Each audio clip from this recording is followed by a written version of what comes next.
Hello, everyone. Hope you are well on this late Saturday afternoon. We have a serious runaway train wreck in progress going on. And I'm going to tell you why I think that. Also, this dog and I went out today to get some more preps, to do our normal shopping as well, some errands, and we had some interesting observations. We'll go into that. I invited Mrs. Dog to come in and voice them, but she said, I'm hot, I'm tired, I'm chilling on the couch. It's been a hot day. It's been, 100% humidity. It got up over 100 degrees today here. With the humidity, that's pretty rough here, y'all. Seriously. But we are back home. So I'm going to go into some observations as well. I have a prep item I'm going to show you, prep item for today. Also, a fantastic passage from the Bible that I'm going to share with you. So stay tuned for that. It will give you encouragement, I promise. Marinating more on the debacle slash debate the other day and the fallout from the other night. Um, and a lot of people are saying, well, we knew Biden was that bad. And I get that. I get that. However, watching more of it over the last 24 hours or so, here and there, altogether, I've probably seen all of it. But it was so bad. It's worse than I thought it was. It's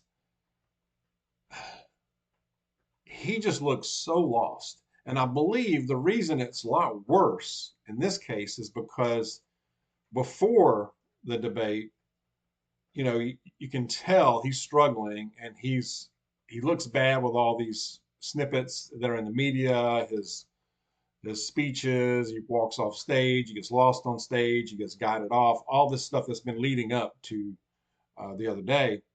But this is much worse, I believe, is because there's nobody up there to help him. There's nobody up there standing around him, his handlers, his wife, Jill, can't guide him off. They can't. His one-on-one with Trump. And it's like it was a slaughter. It was a KO. It was a knockout, quick knockout within the first 5 minutes. And I think that's the reason. And I think the optics of it is the main thing. I mean, he looked so lost. It's the thousand-mile stare. He's looking in a direction where there's nobody. He's not looking at the moderators or Trump's direction, or I don't know where is he looking? What is he looking for? It's like he's looking for help. Somebody come up here and bail me out, man. But it's almost sad in a way. I mean, if this guy, and I'm not a dementia expert, but if he is going through the stages of dementia and is progressing, which it looks like, just again, I'm not an expert, but if that's the case, I try not to laugh at it because that's serious. And most all of us have had family members or know somebody that's gone through that, and it's terrible. It's tragic. And I think all the more reason to start blaming family or blame family. Is this elder abuse? You can make a good case for that, yes. But it looked so bad. He looked so lost and so out of it. Didn't know what he was talking about. Couldn't put the words together. It's talk about our allies and our adversaries. If you're an adversary, you've got to be feeling emboldened like no other time. If you're an ally, you have to be horrified even more than you were before the debate, okay? Because this really exposed him. In my opinion, it exposed him much more than before the debate when he's going to get ice cream or when he's fumbling around the gaffes and all that kind of stuff. This was much worse, in my opinion. Like I said, because he's just out there on the island with Trump. And it's no contest, not even a fair fight, nowhere near it. So the pressure is mounting on him, just reading through a lot of media sources, newspaper outlets, a lot of big media, big names, the big donors are putting pressure on him to bow out of the race. So it'll be interesting to see what happens. Will they convince him to stop the campaign, or you can't even call it a campaign, but to drop out, to bow out. We will see what happens. And then if that's the case, it changes everything. Like who's going to be up there? A lot of names are getting thrown around. I'm not going to go into that right now. It's just too many possibilities. We'll wait and see what happens. It'll be interesting. Scary because this guy is technically in charge, the commander in chief. The number one thing for a president, number one, is you're the commander in chief of the armed forces. This guy, did you see him the other night? Not in charge of anything. Who is? Is it Jill? That's my first guess. Barry O? Might be. I don't know. We just don't know. Ms. Dawg made a good comment the other night. She says, remember, and she just came in from left field with us, but it makes sense. But remember the last 4th of July during Trump's presidency, they had a big deal. They had a big show and on TV and everything at Mount Rushmore. Very patriotic, the music, the fireworks. It was awesome. We watched it on TV. And it was just so awesome. It was like I haven't seen anything like that since the Reagan days. You know, the Ronald Reagan years. Like it was very patriotic. Flags everywhere, music, the fanfare, having a good time. I mean, it was so positive and uplifting. We don't have that. There's nothing near it. She made a good point. It would be nice to have that back. Will we? Don't know. Another thing we were talking about is the bottom line. You know, debate or no debate. Let's look beyond that. Not like you're going to change anybody's mind if they insist on voting for Biden. But are you better off now than 4 years ago? I mean, really? Some people could say that. I don't know. Maybe the 1%. Maybe even them. Are you better off now than 4 years ago? I would venture to guess that the overwhelming majority of American citizens have to say no. You're not better off. So why vote for more of that? Groceries, gasoline, taxes, housing. Speaking of groceries, when I was watching parts of the debate, one of the questions or things put to him, Jake Tapper, I think, asked it, said some years ago or before Mr. Biden, or President Biden, before you took office, a bag of groceries that cost $100 now costs $120. Excuse me? He said 100 to 120. I don't know what store he's thinking about. Try triple that. Triple, not double. That's a joke. When I heard that, I'm like, what? What kind of dog squeeze is that? I'm trying to navigate the squeeze here, y'all. Navigating the squeeze. Not to mention gas, utilities, taxes, other goods, labor, automobiles, just everything pretty much, just inflation in general. Okay, observations. We went to several stores. At least one of them was a big box store where you can get food and other things and other goods. One was just a grocery store. But the main theme that we noticed is, as far as the stores, is much more crowded than usual. And we go about the same time, the same day of the week. Typically Saturday, early afternoon, mid-afternoon. We go and do our thing. And we usually go to the same places. Much more crowded. Ms. Dawg was like, this is almost Christmas kind of crowded. And we looked at each other like, it's not the first of the month.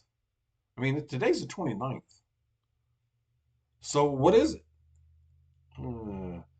Did people get nervous? Are people waking up a little bit more? Are people deciding after that debate and after all that's going on, I'm getting a bad feeling in the gut. Let's go, Martha. Let's go and get a few more things. Let's go get a few more can of beans. Get some more toilet paper. That might be it. That's what Miss Dog thinks, and I tend to agree. But it was definitely much more crowded than usual. Every store we went to, I was surprised too. Parking lot was packed full.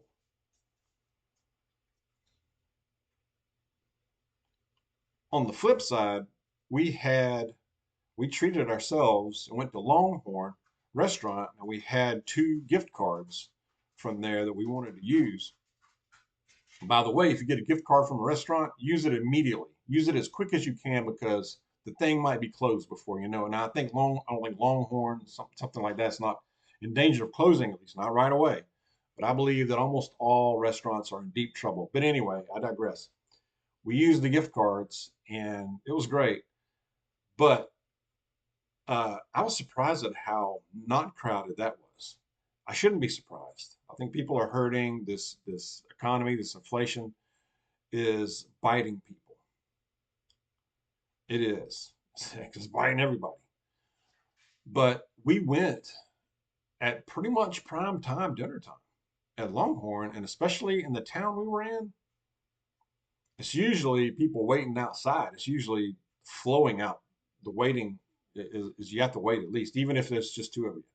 And we walked right in, nobody around. They seated us right away. Even when we came out, it was definitely in the prime time of dinner. Nobody in the lobby, nobody waiting outside. A lot of empty tables. And that is very unusual for that restaurant in that area, in that town.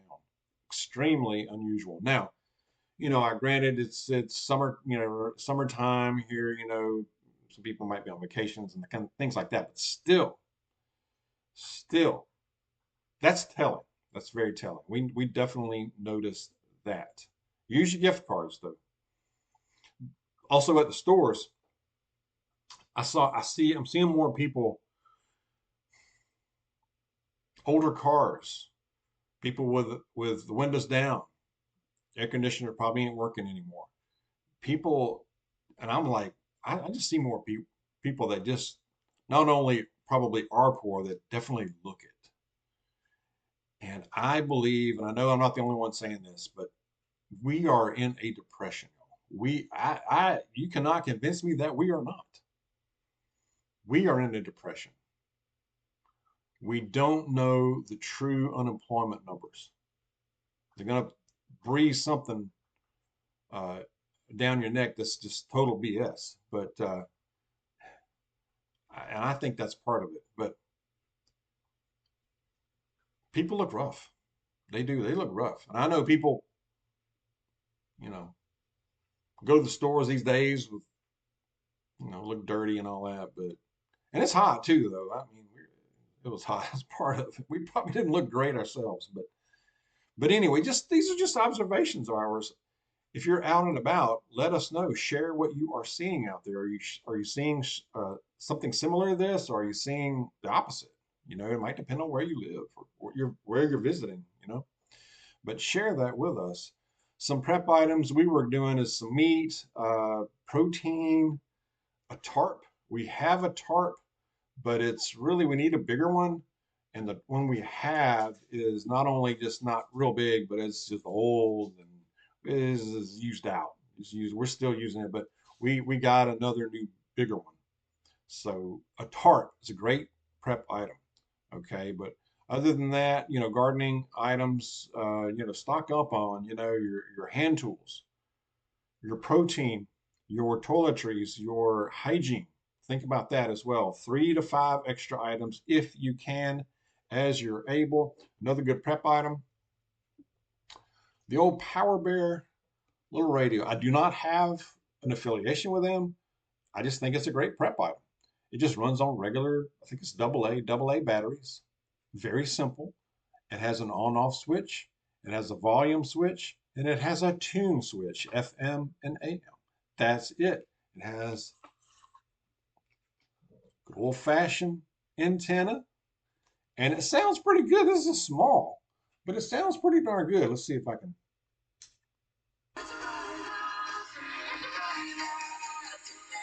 Not bad for this little thing. Pumps out some volume.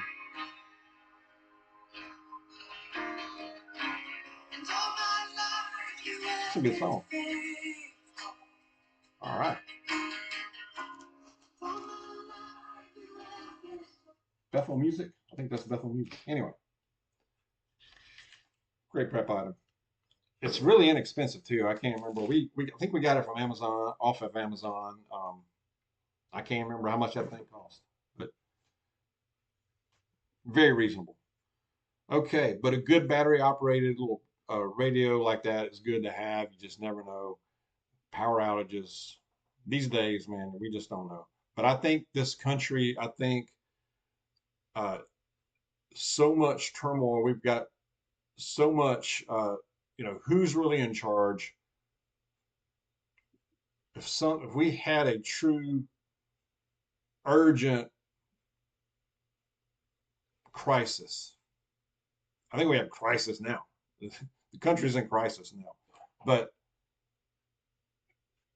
a real time sensitive nuclear standoff or something like that.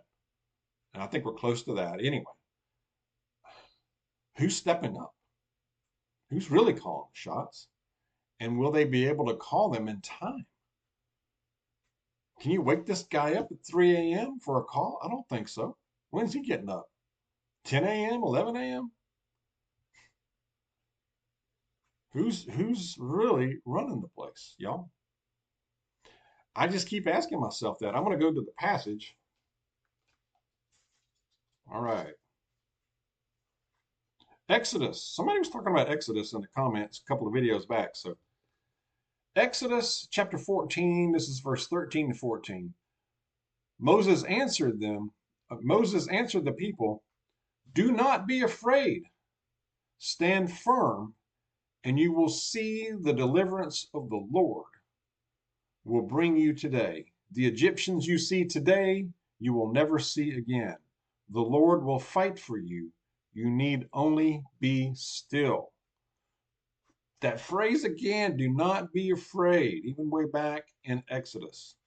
Stand firm, do not be afraid. The Lord will fight for you. You only need be still. That's tough sometimes for us, isn't it? Be still and trust. He's going to see us through things.